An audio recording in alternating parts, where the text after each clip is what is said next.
jaarlikse verbruikersprysinflasie styg tot 3,4% en die Portefeuljekomitee oor Hoër Onderwys lê 'n dringende oorsigbesoek by die Universiteit van Fort Hare in die Oos-Kaap af.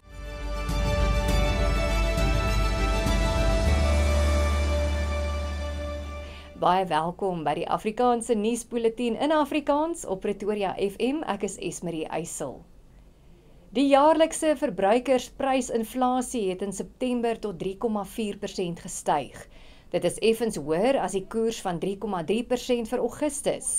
Die koers is die tweede hoogste inflasiekoers vir die jaar, na die hoë inflasie van 3,5% in Julie. Volgens Statistiek Suid-Afrika is die verhoging deur hoër pryse in verskeie kategorieë, veral in die vervoersektor gedryf.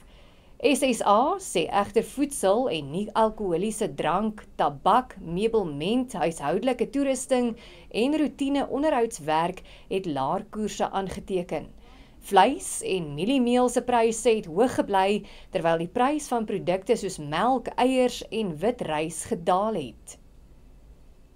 Die Kaapse Forum eis antwoorde van die Boland Rugby Unie oor beweringe van omkopery en wedstrydknoeiery.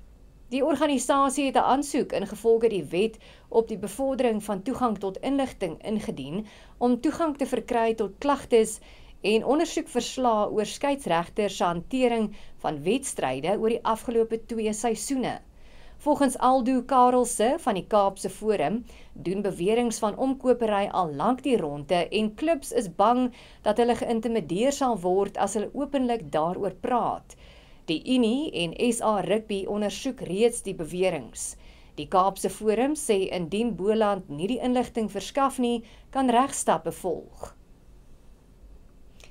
Die DA in Gauteng eis deursigtigheid nadat die provinsiale hoof van die gesondheidsdepartement in die provinsie, Lesiba Malotana, geskort is na 'n leefstyl-audit.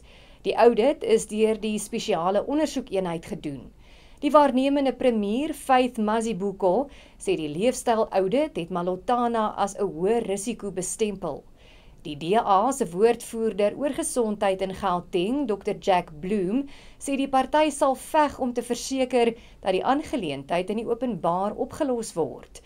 Die SOE sê intussen hy lewer nie kommentaar oor leefstyl-audits wat hy namens ander departemente uitvoer nie.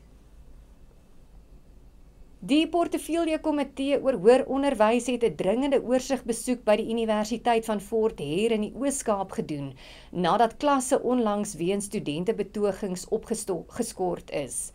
Minstens 7 geboue is tydens die betogings afgebrand en die skade beloop tussen 300 en 500 miljoen rand. Die betogings is aangevuur deur beweringe van 'n wanfunksionele bestuurstelsel.